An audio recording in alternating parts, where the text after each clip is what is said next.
Gracias, muy buenos días, estimado público televidente, diría yo, que está sintonizado en este momento a través de nuestro canal de YouTube Udela Chiriquí.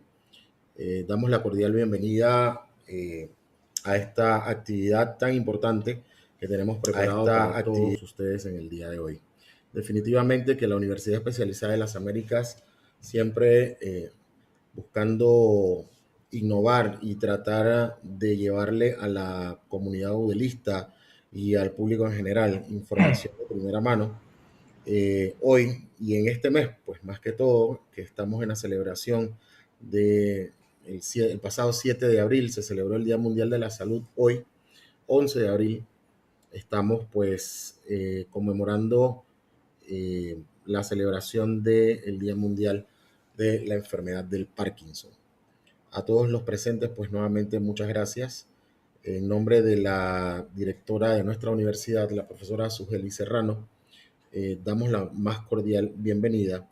Y en esta mañana vamos a estar desarrollando pues un tema, como pues les acabo de mencionar, importante para toda la comunidad.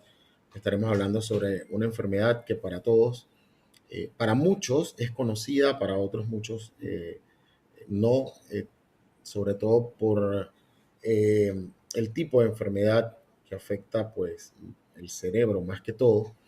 Y es una enfermedad que, viéndolo bien, yo siempre la he considerado como silenciosa porque es una enfermedad tal vez que no te avisa cuando vas a sufrir de ella. Pero para esto, nosotros en la mañana de hoy, a través de la coordinación de extensión de la Extensión Universitaria de Chiriquí, hemos preparado el tema pues que nos atañe para esta mañana, 205 años de retos y avances Esto todo enfocado a la enfermedad de Parkinson. Y para esto hemos invitado pues, a un especialista de la casa, especialista en medicina interna, doctor en medicina, especialista en medicina interna, eh, labora dentro de la Caja del Seguro Social, es docente en UDELAS, docente en Columbus University y actualmente subdirector de servicios clínicos en el Hospital Rafael Hernández y también hace consulta externa en el Hospital May Lewis.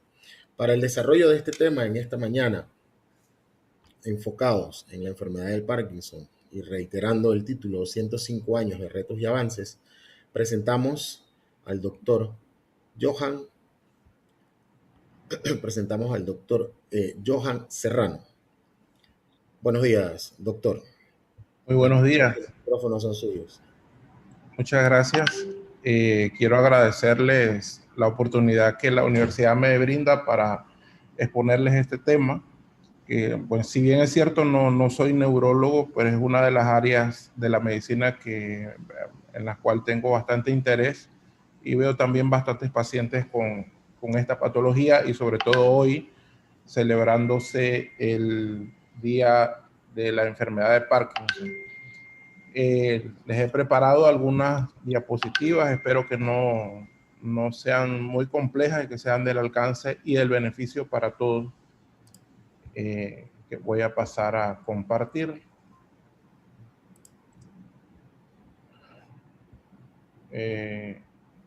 ¿Me avisan si las pueden ver, profesor? Sí se aprecia. Muy bien. Entonces, sí, el tema es 205 años de avances y retos en esta enfermedad.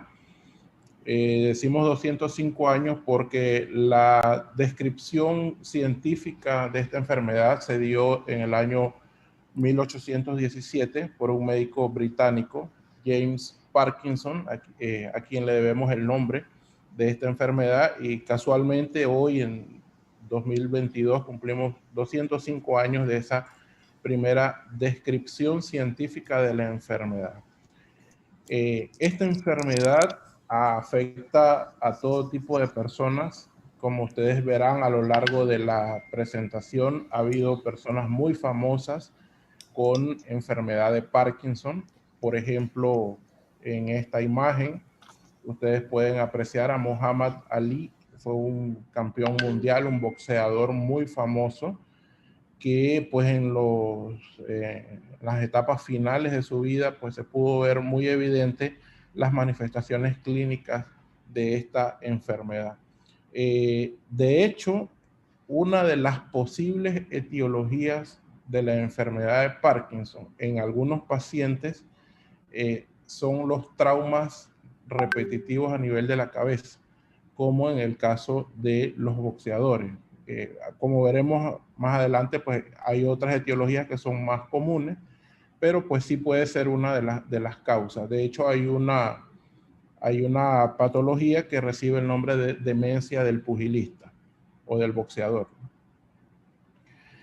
Como les decía, pues fue descrita por primera vez en 1817 por James Parkinson. Hay que distinguir esta enfermedad, la enfermedad de Parkinson, de el síndrome de Parkinson o parkinsonismo, que tiene manifestaciones clínicas muy similares y que se caracteriza también por la presencia de temblor, rigidez muscular, movimientos lentos, que nosotros en medicina le llamamos a esto bradicinesia o bradiquinesia, y alteración de los reflejos posturales.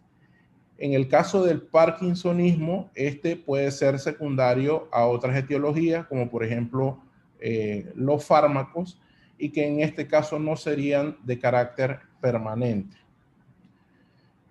En esta imagen podemos hablar entonces de el Parkinson idiopático o primario, que es la enfermedad de la cual estamos hablando el día de hoy. Puede tener un componente genético, puede ser autosómico dominante o autosómico recesivo. Hay otras enfermedades que también tienen manifestaciones de Parkinson, que son las llamadas parkinsonismo plus o Parkinson plus, y asociadas a otras enfermedades neurodegenerativas como la parálisis supranuclear progresiva, la atrofia multisistémica e incluso la enfermedad de Parkinson. De Alzheimer. La enfermedad de Alzheimer puede tener manifestaciones similares. Y el Parkinson secundario, o más bien Parkinsonismo, que puede deberse a causas de tumores cerebrales, a infartos cerebrales o al traumatismo craneal repetido que les mencionaba en el caso de los boxeadores.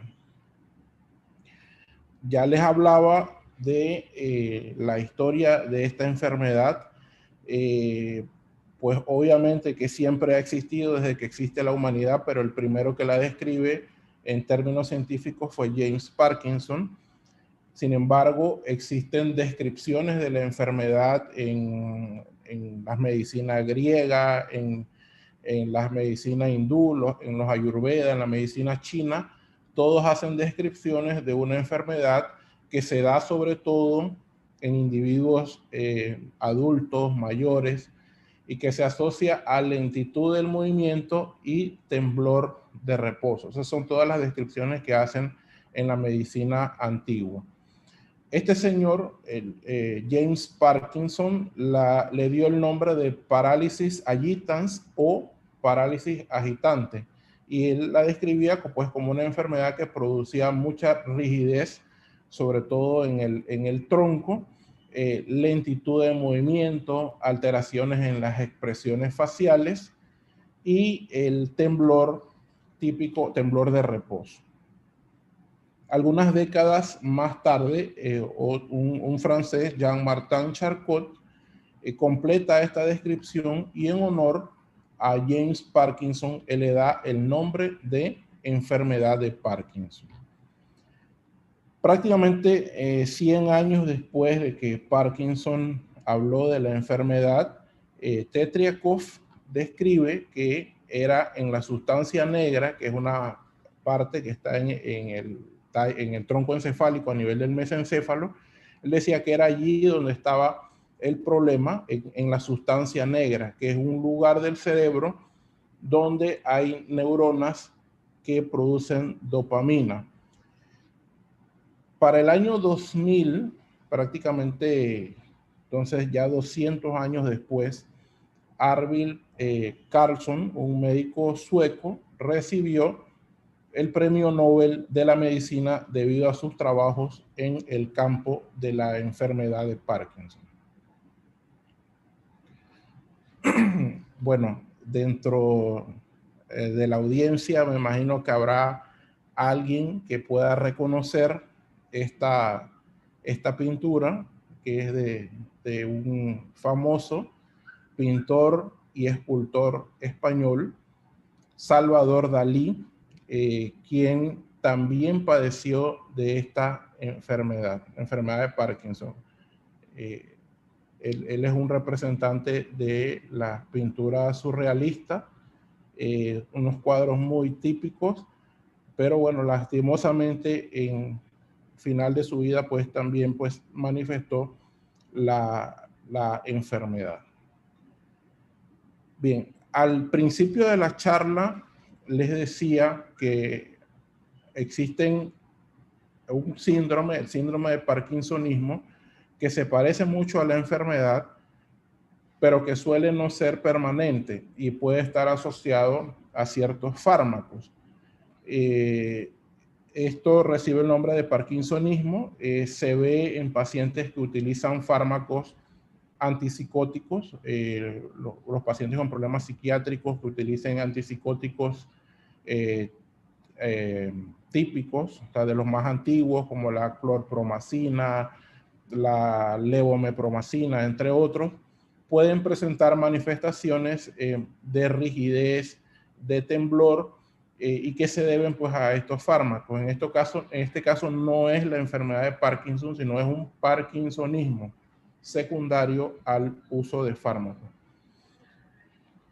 De hecho, hay un fármaco que se utiliza muy comúnmente para tratar los vómitos, como, que es la metoclopramida, por ejemplo, el Clopran o Placil, como ustedes lo conocen. Este fármaco en dosis muy alta en niños o en ancianos puede producir síntomas muy similares al Parkinson. Puede producir temblores en las extremidades, puede producir rigidez. En los niños puede ser muy severa la manifestación. Y bueno, como ya les decía, hay un llamado Parkinson Plus, que es las manifestaciones del parkinsonismo aparecen en el contexto de otra enfermedad. Todas son enfermedades neurodegenerativas, como la parálisis supranuclear progresiva, por ejemplo. Bien, en cuanto a la epidemiología de esta enfermedad, es muy prevalente, sobre todo en adultos mayores. Como ustedes pueden ver, a partir de los 65 años, prácticamente el 1% de la población puede tener la enfermedad. Y arriba de los 75 años, el 3% de la población puede tener esta enfermedad. Si ustedes sacan los números, verán que esto es bastante considerable. O sea que de cada 100 a adultos mayores, 3 van a tener la enfermedad de Parkinson. Esto es bastante, es considerable, ¿no? Generalmente la enfermedad inicia alrededor de los 55 años y aunque 2/3 de los pacientes van a iniciar síntomas entre los 50 y los 70 años, no es raro el diagnóstico en la cuarta década de vida. Yo he tenido pacientes con enfermedad de Parkinson de 41, 42 años y la verdad es que da mucho pesar, pues, porque es una persona joven que comienza a perder sus capacidades. Es una enfermedad muy incapacitante. Pero en estos casos que se presentan en edades jóvenes, generalmente hay un componente genético importante, puede ser autosómico dominante o autosómico recesivo. Igual es enfermedad de Parkinson, pero con una causa genética de fondo. Pero sí, en la mayoría de los casos, usted va a ver el Parkinson arriba de los 50 años, 55, 60, incluso un poquito más. ¿Por qué se da la enfermedad? Bueno, ustedes vieron que Tetriakov en el año 1919, él describió que en los pacientes con enfermedad de Parkinson se perdía una sustancia que hay en el tallo cerebral que se llama sustancia negra, que está específicamente aquí en el mesencéfalo. Y ya ven ustedes por qué se llama sustancia negra, porque en los cortes histológicos tiene esta coloración, una coloración oscura. Ya en un paciente que tiene una enfermedad de Parkinson avanzada, pues se veía que se perdía bastante de estas neuronas, de esta zona del cerebro, y esto explica pues la fisiopatología de la enfermedad. Resulta que esta sustancia negra, que estaría ubicada acá en la porción medial del cerebro, se conecta con otras estructuras que se llaman ganglios basales, que nos ayudan a controlar los movimientos. Entonces, al perderse sustancia negra, no hay conexiones adecuadas con estas otras áreas del cerebro y eso produce las manifestaciones de la enfermedad. Esto es mucho más complejo, ¿no? Pero lo hemos traído así para resumir lo que sucede. Como pueden ver, esta neurona es una neurona dopaminérgica, es decir, es una neurona que libera dopamina en el espacio sináptico y esa dopamina actúa sobre otras neuronas produciendo un movimiento normal. En la persona con enfermedad de Parkinson se pierden estas neuronas dopaminérgicas, dejan de producir dopamina y por tanto vienen los movimientos anormales, como el temblor y la bradiquinesia. Bien, ya esto lo dijimos. Bueno, histológicamente hay la presencia de unos depósitos que reciben el nombre de cuerpos de Lewy. Y esta es la fisiopatología. Se va a ir depositando una sustancia que se llama alfa-sinucleína en la parte inferior del bulbo medular, sobre todo en el núcleo dorsal motor del vago, y en las estructuras olfatorias. Voy a detenerme un poquito para que veamos que el Parkinson no solamente son manifestaciones motoras, ¿no? Su relación con esta estructura, el núcleo motor dorsal del vago, nos permite explicar también algunas manifestaciones del tracto gastrointestinal. De hecho, los pacientes con Parkinson pueden describir también algunas alteraciones gastrointestinales, como por ejemplo, pueden tener mucho más reflujo del normal, pueden tener una digestión un poco más lenta de lo normal. Y esto a nivel de las estructuras olfatorias también se van a ir dando estos depósitos de alfa-sinucleína. De hecho, hace poco salió un artículo que nos mencionaba que en las personas que tienen o que van a desarrollar enfermedad de Parkinson, una de las manifestaciones más tempranas que se pueden ver son la pérdida del olfato. Y eso pues lo vemos hoy muy común en día con esto de la epidemia del COVID. Así que no solamente la pérdida del olfato está asociada con el COVID, también puede ser una manifestación temprana de la enfermedad de Parkinson. Nosotros lo hemos visto en un par de pacientes que han llegado inicialmente por este síntoma. Se le ha buscado obviamente otras alteraciones a nivel del cerebro, como tumores cerebrales, pero en la evolución pues se ha visto que lo que desarrollan es enfermedad de Parkinson. Y pues hay otras manifestaciones con otros sistemas noradrenérgicos o sistemas serotoninérgicos. Bien. El cuadro clínico de la enfermedad, en caso de una manifestación clínica temprana, puede ser dolor en el cuello, trastornos de la motilidad que se puede presentar mucho antes que se dé el temblor y la rigidez. Puede iniciar también con fatigabilidad excesiva. El paciente refiere mucho cansancio. Puede tener temblor solamente en una mano, falta de equilibrio. Una cosa que también es bastante típica es el empequeñecimiento de la escritura. O sea, una persona que tiene una letra grande de repente comienza a hacer la letra cada vez más pequeña. Esto también puede ser una manifestación inicial del Parkinson. O pueden tener síntomas relacionados con la pérdida de la destreza manual. El temblor a veces en las fases iniciales pueden ser intermitentes, generalmente limitado a los dedos de la mano, y luego se hace en el resto de las extremidades, en la mandíbula y en el cuello.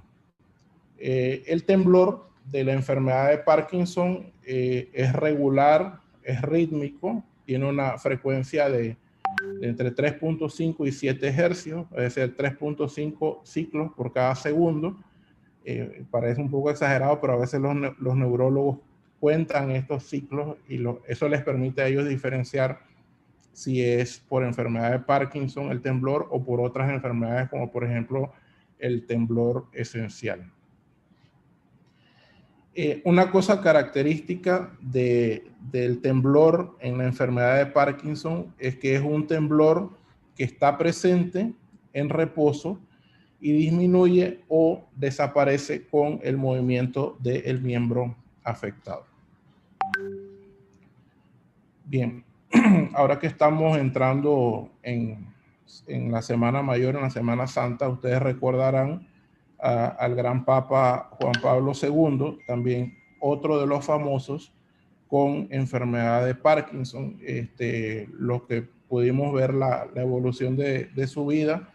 Pudimos ver una persona con un rostro usualmente sonriente, que era contagioso en cuanto a esa alegría, y en las etapas finales pues, de su enfermedad se observa cómo ha perdido las expresiones faciales, ¿sí? Esto es lo que nosotros llamamos amimia. Otros semiólogos lo describen como facies de jugador de póker.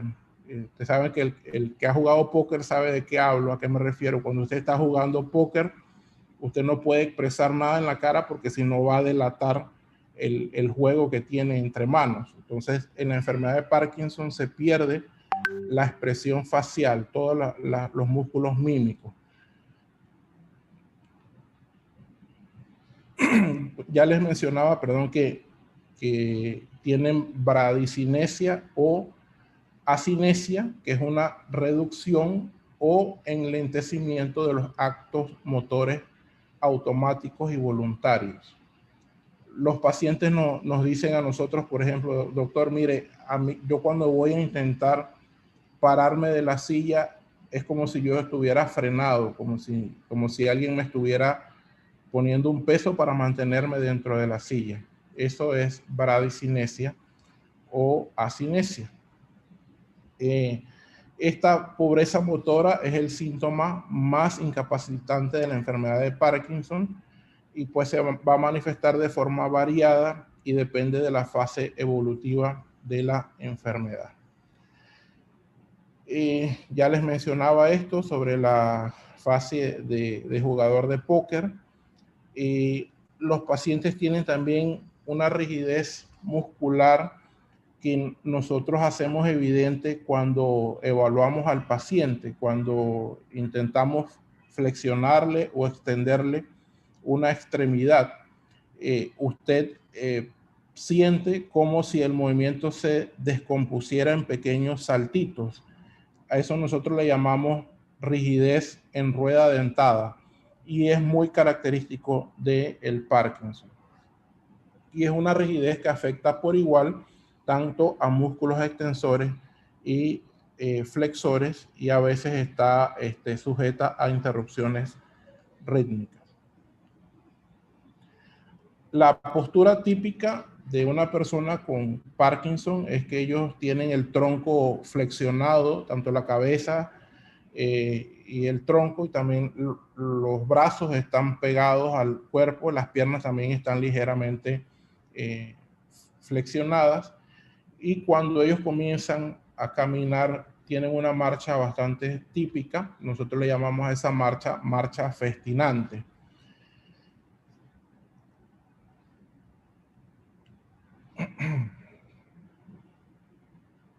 Bien, la bradicinesia y la rigidez que presentan estos pacientes se pueden también manifestar por anomalías en la articulación del lenguaje hablado.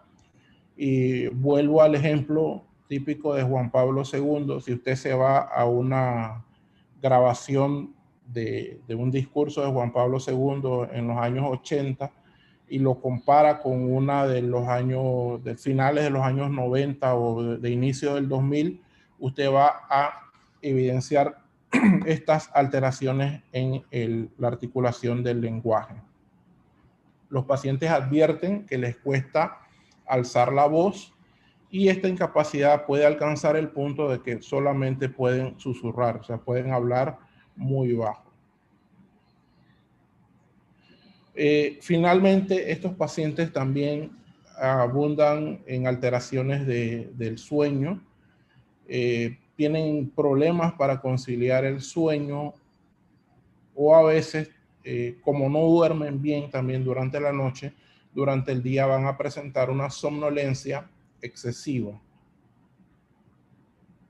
Nosotros tenemos pacientes que tienen que utilizar varios fármacos para poder dormir, pero a veces hay que hacer un poco de rejuego porque a veces en el día entonces también se la pasan durmiendo. Y en este cuadro pues se resumen las principales manifestaciones de la enfermedad de Parkinson. Esto en azul están los más frecuentes. Como les decía, disminución del tamaño de la letra, pérdida de equilibrio. Recuerde que estos pacientes, la mayoría son adultos mayores, así que la pérdida del equilibrio incrementa el riesgo de caídas. Pueden tener alteraciones de los reflejos posturales, pérdida de expresividad facial, que ya le hemos mencionado, cialorrea, que es el aumento de la salivación, rigidez, temblor de las extremidades, que es lo más frecuente y lo que probablemente asociemos más con la enfermedad de Parkinson, lentitud de movimientos al realizar tareas y trastornos de la marcha. Dentro de los menos frecuentes, pero que sí se dan, están las alteraciones del sueño, depresión. Muchos de estos pacientes tienen trastornos del humor, tienen trastornos depresivos, dolores musculares en articulaciones, brazos y piernas. Lamentablemente hay estos pacientes que además de tener Parkinson tienen otras enfermedades que también les producen dolor, así que todo esto se suma.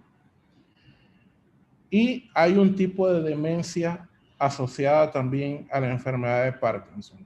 No todos los pacientes que tienen Parkinson la desarrollan, pero sí hay un porcentaje de ellos que pueden desarrollar demencia, pues con trastornos de memoria o trastornos cognitivos.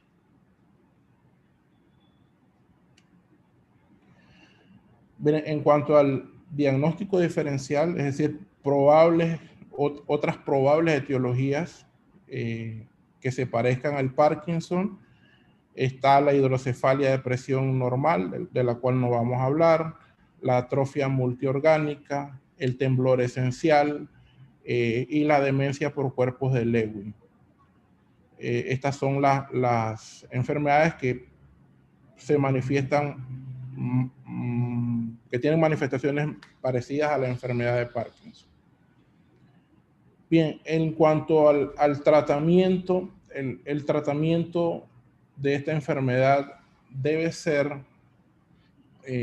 multidisciplinario. No solamente debe incluir al médico de cabecera, al médico neurólogo, también puede incluir al psicólogo, al terapista respiratorio, al terapista ocupacional, al psiquiatra. Muchas personas que pueden ayudar a mejorar los síntomas de la enfermedad y todas las otras cosas que están asociadas con la enfermedad. Pero en cuanto a los fármacos, los hay, por ejemplo, los anticolinérgicos, algunos que se pueden utilizar y que nosotros tenemos a disposición. Está el viperideno, pero que también puede producir otros efectos secundarios. La amantadina también la teníamos en el mercado aquí en Panamá hasta hace un año y medio prácticamente, que desapareció y casi que no se encuentra, pero también tiene algún efecto de disminución de los síntomas. Y el que más utilizamos es la levodopa. Tenemos a nivel público la levodopa carbidopa, que es un fármaco que hace el efecto de la dopamina, que es la sustancia que está depletada en estos pacientes. También podemos utilizar otros fármacos, como por ejemplo los agonistas dopaminérgicos, dentro de las cuales hay algunos que tenemos incluso a nivel de la seguridad pública, como el pramipexol, que puede tener un efecto benéfico en estos pacientes. A nivel privado también hay ropirinole, rotigotina, pero son menos utilizados. Los que más utilizamos son levodopa, carbidopa y el pramipexol. Para el Parkinson existen otros tipos de terapia, por ejemplo, el neuroestimulador cerebral profundo, que es un dispositivo que se implanta a nivel de los ganglios basales y que ayuda a mejorar mucho los síntomas motores de los pacientes con Parkinson. A nivel de provincias centrales y en la ciudad de Panamá hay unos neurocirujanos que se han especializado en hacer este tipo de terapia, pues, que lamentablemente no están al alcance de todos los pacientes porque el dispositivo es bastante caro. O sea, son tratamientos que pueden costar entre 20 y 30 mil dólares. Pero en mi experiencia, he visto un par de pacientes con los mismos y veo que les va bastante bien y pueden disminuir muchos medicamentos para tratar esta enfermedad. En otros lugares también se hace cirugía, la palidotomía unilateral para tratar de mejorar algunos síntomas de estos pacientes.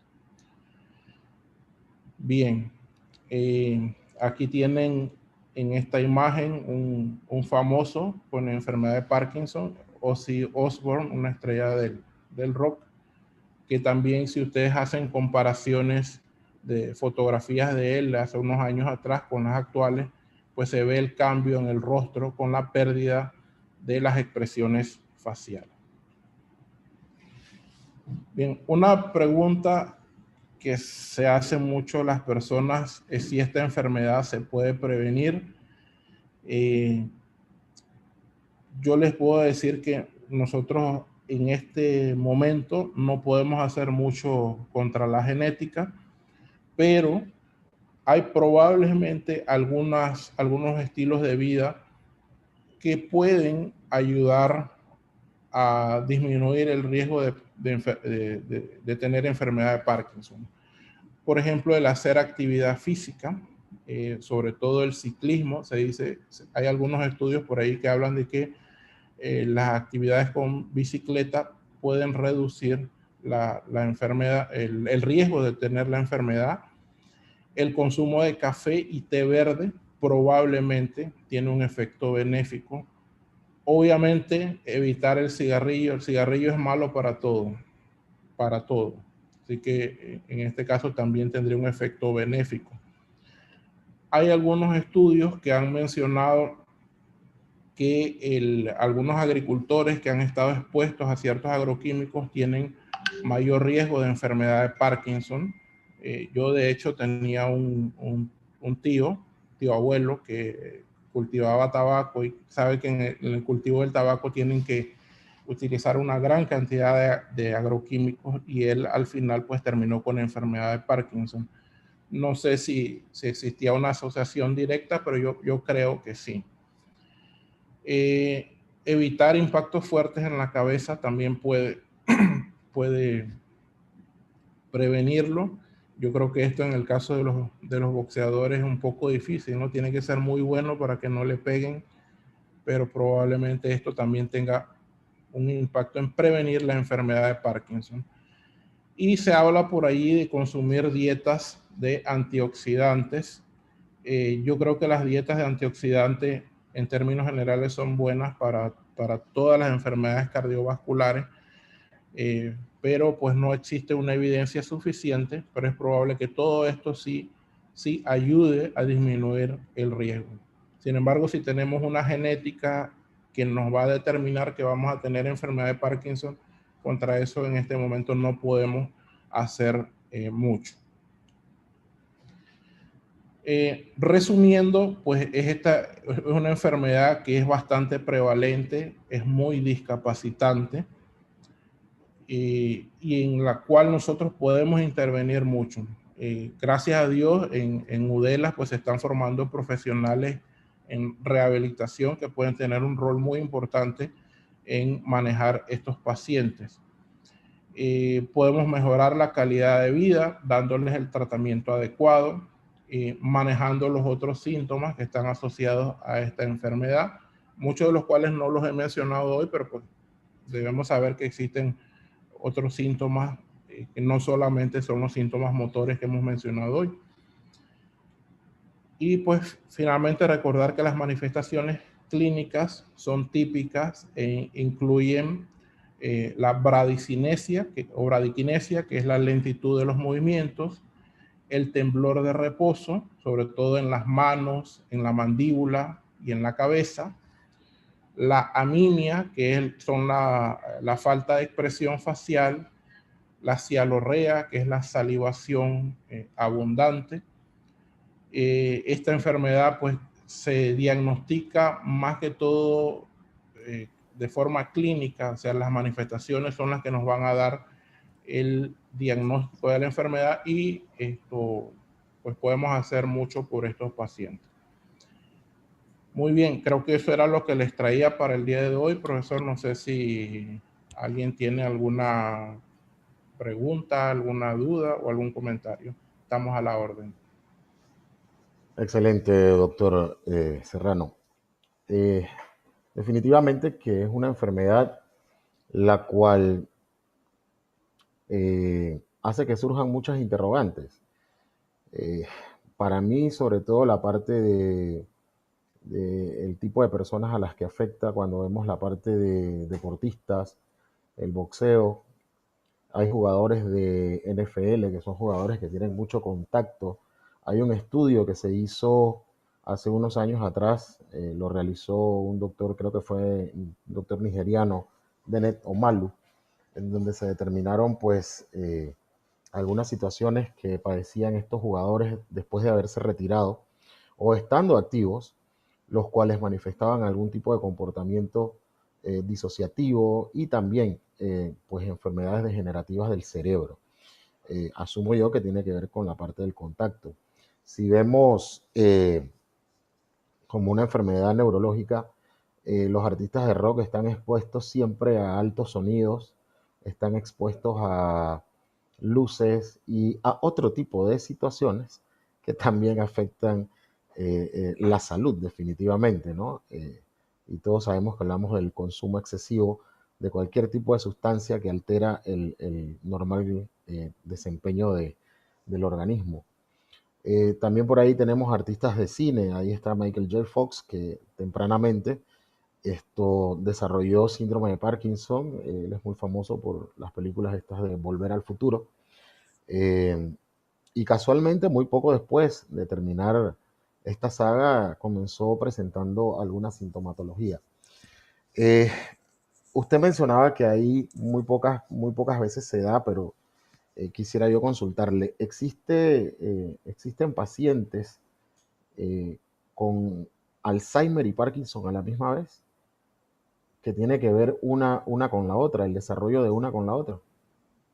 Sí, de hecho, ahí el diagnóstico diferencial es fino porque hay un tipo de demencia que está asociada a la enfermedad de Parkinson. O sea, un porcentaje de los pacientes que tienen enfermedad de Parkinson desarrollan demencia. Recuerden que la característica principal de la demencia es la alteración en la memoria y las alteraciones en las praxias, o sea, en las capacidades ejecutivas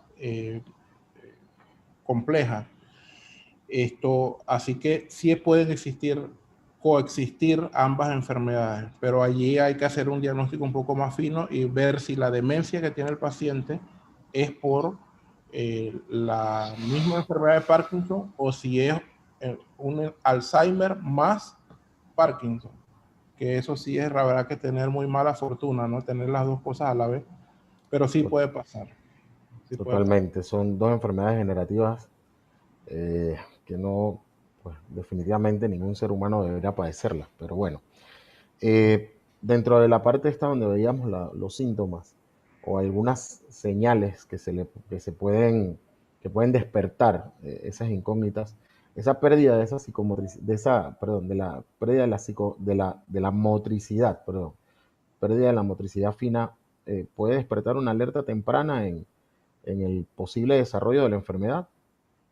Sí, bueno, más que todo la parte de las alteraciones del olfato son las que se pueden presentar incluso un par de años antes de que la enfermedad se dé, la pérdida del olfato. Pero ya después vienen alteraciones, como usted vio, el dolor en el cuello, la rigidez a nivel del cuello. Ahorita no todos nos pongamos a ver eso porque por el nivel de estrés que tenemos, a todos nos duele el cuello y todos tenemos rigidez acá. Pero es una manifestación que puede, pues, preceder a la enfermedad. A veces lo que comienza es con un temblor que no es en ambas manos, un temblor que generalmente afecta a los dedos, a un par de dedos, un temblor de reposo. Eso sí puede ser bastante temprano, indicativo de la enfermedad de Parkinson, así que uno le da una ojeada, cita al paciente cada cierto tiempo para ver si desarrolla la enfermedad. Hay pacientes que se quedan ahí nada más en el temblor, tienen pocas manifestaciones, y hay otros que sí evolucionan rápidamente en los próximos meses. Ya usted los ve con mucho temblor de reposo, con mucha rigidez y postración en la cama. O sea, la enfermedad tiene un espectro amplio, desde el que tiene pocas manifestaciones al que se manifiesta bien florido. Pero sí, lo inicial puede ser un temblor que generalmente puede afectar nada más un lado del cuerpo y después se pasa a la otra extremidad y luego se extiende al tronco, ¿no? La porción central del cuerpo. Bien, finalmente pues quiero agradecer en nombre de la Universidad Especializada de las Américas a todas las personas que estuvieron presentes a través de nuestro canal de YouTube. Quiero saludar a los estudiantes de las distintas carreras. Estuvo por acá enfermería, estuvo educación especial, estuvieron estudiantes de la licenciatura en psicología, y también a los docentes que estuvieron presentes y estudiantes también del área de Chichica, porque desde Chichica tenemos algunos estudiantes y docentes que estuvieron acá conectados en el canal de YouTube. Ahí estuvieron saludando a través de nuestro chat. A nuestros docentes, pues también gracias por haber permitido a los estudiantes participar en esta actividad que UDELA siempre se caracteriza por desarrollar y llevar temas importantes e interesantes para el conocimiento de nuestra comunidad y por supuesto de la sociedad en general, porque nuestro canal es un canal abierto a todo el que tenga acceso a las actividades. Doctor Serrano, 1.000.000 de gracias. Gracias a ustedes. Usted es parte de nuestra casa. Esperamos más adelante pues volver a contar con usted en algún tema que podamos desarrollar dentro de su especialidad, medicina interna, que hay muchas cosas que ver. Y por supuesto, pues de parte de la coordinación de extensión de la Universidad Especializada de las Américas, Extensión Chiriquí, agradecer nuevamente a todos los participantes, a todos los que estuvieron sintonizando el canal de YouTube. Será hasta la próxima. Muchas gracias y que pasen todos un excelente día. Gracias a ustedes. Hasta luego.